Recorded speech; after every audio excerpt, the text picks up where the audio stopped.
The Edify Show with special guests, Ben Smallbone. And now, the host of The Edify Show, Elliott. Hi everyone, welcome to this episode of The Edify Show. I'm so excited about our next guest. This is going to be Ben Smallbone. Now, if you don't know who that is, you're gonna. He's an incredibly talented director. He, the first time I met him, actually, he won an award for a movie he made called Priceless with his brothers. Now, who are his brothers? His brothers are Joel and Luke Smallbone of For King and Country, and his sister is Rebecca St. James. And so talent just runs like crazy in that family. And the movie that he's going to talk about is Homestead. It's an Angel Studios movie coming out December 20th. But first, let's take a look at the trailer. Everyone wondered how the world ended. We got hit. Does the sun America's just been attacked. go on shining? But this is the story of how it began. Los Angeles has been struck by a bomb. Hold your breath. Hold your breath. It might be nuclear. I saw this. So what? We never come back. After today, our lives will never be the same. We have looting and widespread panic. Hey, Daddy has a place for us to go. We'll be together. The city's on fire. There's a guy, been planning for the big one. Called a few months back, needs security people. What is this place? Welcome to Homestead. Your guys have to learn how to farm. We grow our food. We raise our animals. Can you handle yourself with a gun? This might be the most prepared location in the Rockies. Everyone's gonna want in. And I mean everyone. My family's out here, and we're starving to death. I wish we could help, but we can. You can or you won't. Our kids need us to be strong. Please. People are gonna die at this gate. They're trespassers. The hills. They're stealing your grain. They've cut off your solar power. We need a world where people help strangers, not shoot at them. Sometimes we think we're doing the right thing, and then it all goes wrong. It's the end of the world. It's time for you to take full control. It's complicated. Do you think that you're above the law? Do you think that the rules aren't for you? Is this an ark, or is this a fortress? It's our home. It's the end of the world. the movie is very powerful. It's such an interesting idea. What happens? How do we respond when it's the end? You know, how do you help your neighbors and when there's only limited resources? It's a very fascinating film, and what's cool about it is it's also going to be a series. But I've got the director here to talk to us right now. Ben, thanks so much for joining the program. Hey, thank you for having me. And impressive set, man. Like, I've done a few of these things for the movie over the last week, and I can't stop looking at it. I love it. Well, man, thanks so much. You know, the thing is it's like, you know, you've known me back in the publicity days, and I just want to be able to give movies and work like yours just something that's going to really make it stand out like it deserves. And, you know, the thing I find so interesting, we haven't seen each other since the Priceless. And I'm just curious, do you remember when we had lunch that day? It was like breakfast or lunch or something at that, and we got that horrible service? I remember sitting with you and having really amazing conversation, but a really bad customer service experience. Beyond that, I don't remember much, but I remember you handling everything with class, and I loved your perspective of the world. So I'm excited to have a conversation with you. Okay, we're gonna be showcasing Ben Smallbone every week now. Yeah, that was the thing. Well, that meant a lot to me. It means a lot to me now, just because you have such a fascinating life. Like, you have had just for anybody that wants to even get a feel for the beginning, go watch the incredible film Unsung Hero. And that was so cool to sort of seeing sort of a bird's eye view of watching that and going, God, what has Ben thinking at this time, mowing all those lawns and doing all that stuff. there's these moments that you think are a door closing smack in your face, and it's God telling you to give up on something. And those moments end up being either career defining or, defining your family or your marriage or so many things. And that was that for my family. In the moment, we hated that our dad lost his job. In the moment, we hated that we had to go out and mow lawns and rake leaves. We hated that, our pillow at night was our hoodie that we'd worn through the day stuffed into a pillowcase. But all of those moments, all of those things that happened to us that seemed so bad to everybody else ended up being what set us up and defined us as adults. It gave us work ethic. It gave us appreciation for each other, for the things that we did have. And I look back at it and I'm like, gosh, man, Elliott, how do we give that experience to our kids without our kids having to go through what we went through? And That's a tough one. I don't have the answer for that question. If you do, I'd love to hear it. No. I mean, I'm with you, man. We lived in a trailer. I mean, like the kind you tow with a truck, for 3 years, and I look back at it very fondly.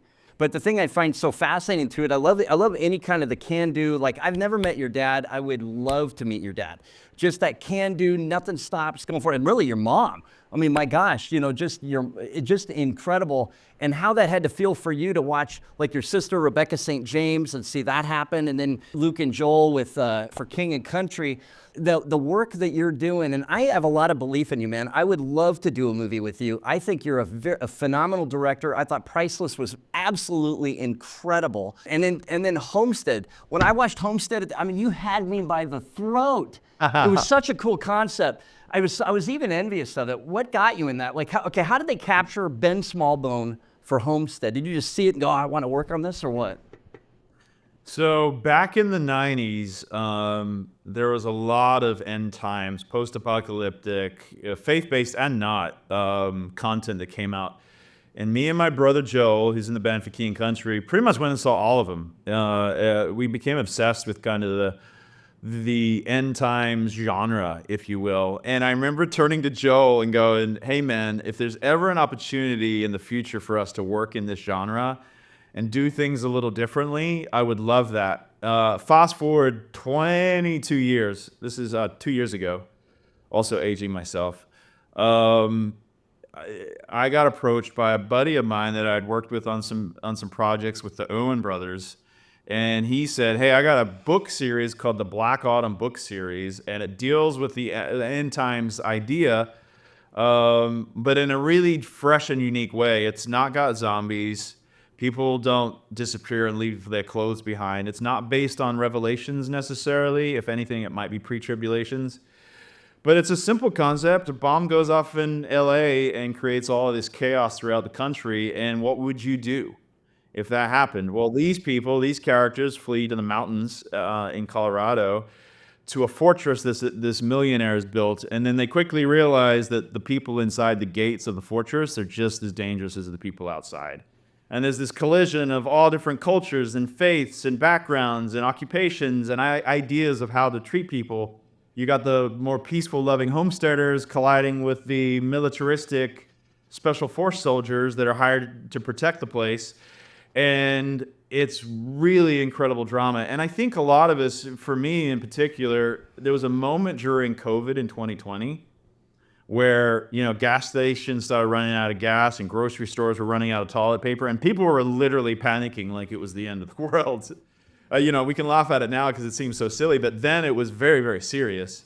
And I remember going to my brothers like, hey, what are we going to do? And my parents have a 40-acre farm. We were going to go there, but all their animals have names. So, you can't kill their pig named Dorothy. So, what animal do we kill first? And we would joke about, kind of playing in that world. Well, Homestead is that. Right. And it was a really exciting project. I read the first outline of the script that was taken from the first book. And I was so in from the get-go because, as a storyteller, I love stories that lead you to ask life's biggest questions. And when you're on the precipice of life and death, whether you're an atheist or a Christian, you're going to be asking these big life questions. And we can ask those with the backdrop of the end of the world like you can't in many other dramas or thrillers. And so I was so in from the get-go and really proud with what we created. And guys, the movie's good. The series is great. And I just can't wait for people to see that as well. You know, the thing I found interesting about it, I think in a lot of ways, people of faith, especially like the Christian faith, we kind of live a little bit different in that end times thing. You know, it's not like a Walking Dead thing where you're going to like go the Mad Max ending. But how many believers do you know that have like got like the food stored somewhere? And I always wondered what a quandary that would be, because then you're sitting there on your supply and then people are hungry and are you going to go, well, you should have listened to Jesus. Now get off or I'll blow your face off. You know, I thought it was really interesting that you guys explored that. Yeah, man, it was fascinating and honestly pretty conflicting for a lot of people. Some of the best men and women that I knew in the process of making this were on opposite sides of how they would respond in a situation like this.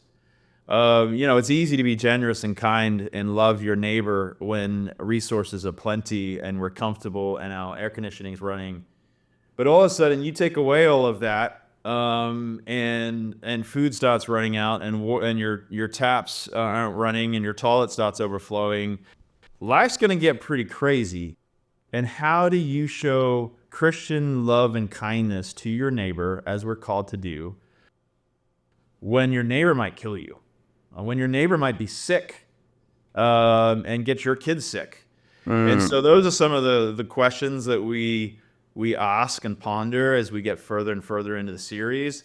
And I don't know if I know the answer just yet. Hopefully, as any good art, we kind of discover those things together as we get further in. But yeah, there's some really interesting questions that we're about to pose in the movie and in the series that are really, really fun to explore in a fictional setting. And if it was real, obviously it would be a lot more difficult, but we're going to explore those things in a fictional setting in the series. I think all of us got a taste of what you're talking about with COVID, you know, and you saw sort of the dividing. I remember myself, I went to the store and there was a guy, most people were wearing a mask, but I could see this guy wasn't. And he had this look on his face, like, say one thing to me and I will tear your head off. So I just feel like we're so divided, and so I couldn't help it. So I went up behind him and I said, excuse me, sir, I'd really feel a lot safer if you wear a mask like I am. And he whipped around and spun at me. I had it like strapped across my eye like an eye patch. Just to be funny, just to try to get the guy to laugh a little bit, you know, and like, you know, we're all kind of in the same pack here, you know. I mean, the most precious thing on this planet is not, I always say this, is not the water and the air, it's humanity. You know? And it's the worst thing is when humanity loses its humanity. And to your point, it seems like that happens when it loses its food or its shelter. Yeah, it's interesting. I grew up in Australia, so I feel like I have maybe a better perception of the United States of America in the journey that we made. And guys, it is truly the land of opportunity. You know, me and my family have been incredibly blessed by being here. I'm now a dual citizen, so I have my citizenship in Australia and the United States. I can vote, which has been a really fun development. But one of the things that I've seen in this country, you know, united is in our name. Like, it's the United States of America. Yet, at this moment in time, we're more divided than I think we've been since the Civil War. And so, to me, what really excited me about Homestead is it's an exploration of really... It's really an example of where we are as a country right now. You know, it's not really end times, but for some people it is. And we're taking all of these people with all these different backgrounds, and they collide inside the gates of this fortress, and seeing how they resolve conflict, but more importantly, how they create community, and how they learn to celebrate the similarities instead of their differences. And that, to me, is something that I want to celebrate and figure out how to communicate creatively through the film. And I think in the movie we do it, we touch on it, and then in the series even more so, and I'm excited for people to see that. No, I mean, the thing I love, too, is it's going to give somebody something to model besides Thunderdome, you know, if it ever goes down, or Mad Max. You know, just something else to kind of give people something to think about and what you might actually expect, as you guys are kind of exploring these themes. Now, I don't know, we can cut this out. I don't know if this is something you could talk about, but how many episodes do you actually have done or actually have shot up to this point? And if that's something I can't say, let me know. No, we can say that. So we have 2 more episodes. Theoretically, the movie's the first 2 episodes. Oh, and then we have episode 3 and 4, which Angel's calling 1 and 2. And then we have 6 more episodes coming in the spring.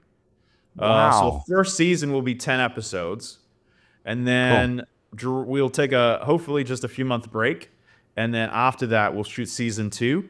And we'll shoot an additional 8 episodes. So hopefully by the end of 2025, we'll have, over 10 hours, if not more, content of the series and film Homestead. And each episode's what, about 45 minutes? Yeah, so the next 2 episodes are 50 minutes each before credits. So it's a lot of content that we've shot just in the last 8 months. We just finished the series. Elliott, you'll appreciate this as a filmmaker. We finished filming 5 weeks ago and just delivered the 2 episodes to Angel yesterday. And You're normally kidding. that kind of no, not kidding. Normally that restrained time frame is dangerous when you're hoping and expecting excellence, at least excellence to match the movie that we spent a lot of time and a lot of money on. The series, in my mind, is better, and I don't know what that is. I don't know if God just rolled out His blessing and put a wind at our back, but things worked, and it's more powerful in my mind than the movie is. And we got an hour and 40 minutes more content, and we edited it, visual effects, colored, mixed it in 5 weeks. That's And it's crazy. up on That's a it. miracle. That's Miracle. like, Absolutely. yeah. It's like any movie's a miracle. Getting execution is a miracle, but this was a legitimate miracle, and it took everybody working together really efficiently. It's the proudest I've ever been on anything I've ever made. That's so cool. I always say it's amazing what you can get done if you just don't eat, sleep, drink, or shower. It really frees the day. Yeah, that or living within God's blessing. A combination of that, living within God's blessing. I really truly think He's got a blessing on this thing. And then hiring and finding really talented, passionate people. I say all the time, you can't buy passion. Doesn't matter how much we pay a person. If they're not passionate about what they're doing and their art form, then it's not going to show up on screen. And we literally filled every position we could with equally passionate people as me. And when you do that, things like delivering a series in 5 weeks suddenly becomes possible. And what a cast you got, too. We just interviewed Jesse Hutch, and you can see that guy's biceps on a clear day from miles away. And then Neil McDonough, I have been such a fan of his work. In fact, he keeps popping up in things, just going all the way back to Band of Brothers, even when you see him like on Arrow, and then just such a guy that's really put his faith out there. I would love to meet him. I am such a fan of everything, and I thought he was phenomenal. Real quick, walk me through. You guys did a torch? Yeah, man. So this is where it gets really fascinating. Again, for filmmakers that are listening to this thing, Angel Studio has a really unusual, unorthodox way of setting up their projects in that you have to be reviewed and approved by their guild. So they have a few 100,000 members in their guild, and all of them get to vote on each project. So Homestead's, once we finished the film, it got voted high enough score to get a theatrical release. If it got a certain score or lowest score, you only can go to streaming, and if the score is below a certain point, even beyond that, then it doesn't get picked up by Angel Studios. So rewinding back almost 2 years ago, we made a 7.5-minute proof of concept, which is pretty much the beginning of the film now. It actually is the beginning of the film. So the whole beginning of the film, not giving away anything here, you see it in the trailer, of the bomb going off in LA and the family escaping the Hollywood Hills, Calabasas, and racing away in their Tesla, was our proof of concept. So we shot that at the beginning of 2023, and we used that to get approval through the guild. It raced through the process. Everybody loved it. And then we turned around and used it for crowdfund, raised almost $1.5 million through crowdfunding. to continue developing and get the movie made. Yeah, it really had this sense of this is the way it would really look. That's the thing I really appreciated about what you did. It was like I could see even the beginning part, not to give anything away, but when those two guys were on the boat and just the way they were looking and the way they were struggling with what was about to happen, and it seemed like this is very plausible, which completely, like I say, it grabbed me right by the throat and it sucked me in big time. I appreciated that so much. So then how did that feel? See, we're a big believer in the Guild too, and so like we even have a coupon code that we got. If somebody puts in Edify, EDIFY, they get a discount. Like, we're into it. Oh, that's cool. Yeah, the thing that I love is, like, what did that feel like for you? Like, you put it out there. It's one thing when, like, some studio guy likes it. That doesn't necessarily mean everybody's going to like it. But the Guild, it's like, if the Guild likes it, it's like, it's quite an endorsement. Like, do you remember what that felt like as you were watching it unfold? I have lived in the studio world fairly frequently. I won't name studios, but had multiple projects that were big, large Hollywood studios.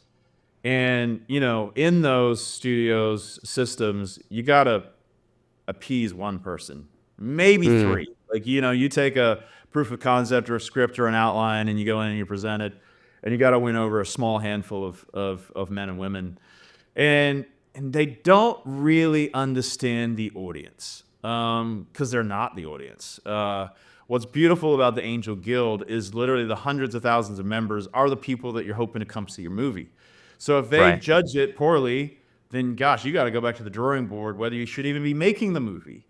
And if they judge it, you know, high, you know that you're onto something. And our scores were so high, we knew that something special was happening. And yes, it's definitely a motivator. And excites everybody that's a part of the team and gives you the energy, because any film is difficult. It's full of hurdles. It's full of roadblocks. You lose funding. You don't get your, you know, we were in the middle of the SAG strike, so we had to get a SAG exemption that we initially didn't get, and so it put a hold on the process, and that was a nightmare. But we knew the people wanted this. The people were excited about it. We had, you know, over $1 million coming from the crowdfund, which is, you know, people's personal investment in the project. And so we knew from the early stages, even when we ran into those roadblocks, that we're onto something, and it was important for us to keep pushing through. Yeah, I think that's so cool. And then so from there you got your actors, and then you were able to get a lot more funding, and then here you are. And then what's so cool about it is it's not just, we just got to see episode 1 and 2. And it doesn't have to stop there, because every single person's like, what happens next? When are people going to be able to see episode 3, or as Angel calls it, episode 1? Oh, right now. The episodes are live right now. So if you watch the movie in the movie theater, the only way to see the episodes is to go see the movie in the movie theater. And at the end, there's a QR code. You scan the QR code, and then you can watch the next 2 episodes of the series. And it is perfectly continuous. There's no break in story. In fact, I would argue that neither live without each other. If you watch the movie solely thinking that it's just a movie, there's lots of incomplete storylines deliberately left that way because we knew that it was a series and those questions were going to be answered and explained in the next few episodes. And so, yeah, that's the way it works. So yeah, literally right now, if you went and saw the movie in a movie theater, there's a QR code that comes up at the end. Scan that, and you can watch the next 2 episodes. It's so brilliant. I love when Angels do it. It's just so smart. So basically, somebody, for the price of a movie ticket, they get a little less than half a TV season, if I follow the math right. Yeah, absolutely. That is so cool. And then from there, you're just gonna want to keep going. And with just having seen your work and then seeing the film, I have no doubt. And then I guess if it's not a secret, when is episode 3 and 4 then? When do the next new ones come out? It's not a secret. We're hoping spring at some point. That's a little undefined. A lot, varies pending how it does in the box office, pending how many people watch it on the Angel Guild. So there's a few things that would decide how quickly we get the next few episodes done. What I'm feeling right now is there's a pretty great energy around the whole thing, and people are responding to it really, really well. So my hope is for us to be on the ground and finishing out the entire season in March. Man, well, I'd be excited to talk to you then in spring. Hopefully you'll come back on so we for can sure. let everybody know. Man, I'm excited for you, man. It's like I say, knowing you for a little while, knowing your talent, and I'm excited that you finally got a vehicle to definitely use something and make something that I definitely want to see. I'd be honest with you, Ben. I think movies is the most incredible art form ever created by man. Man, it is remarkable, and I have to constantly remind myself of what I do, and I get so caught up in the weeds of the technicalities of it all, and cast members are mad about one thing or another, and I see every scene, and I remember the PTSD of the day because storms were rolling in or snow is about to come and shut down filming for a few days, and stressing because our budget is going to go over, and all of these things. And then you sit in a movie theater like we did last night at the Nashville premiere, and people are gasping and laughing and crying and talking afterwards about something that was fake, but it is so real, and it has the power to change people's lives. And gosh, there's a reason Jesus told parables, right? And if we can harness that in today's society with the tools that we have, man, I want to be a part of that. Yeah, well, I'm impassioned to help you guys. Go see Homestead December 20th. You will not regret it. You're going to get so much more for your money. You're going to get almost a half a TV season from it. Ben, I support you so much. Thank you so much for coming on the program. Thank you, Elliott. Let's have a conversation sooner than later. I love your show and want to be a part of it when I can.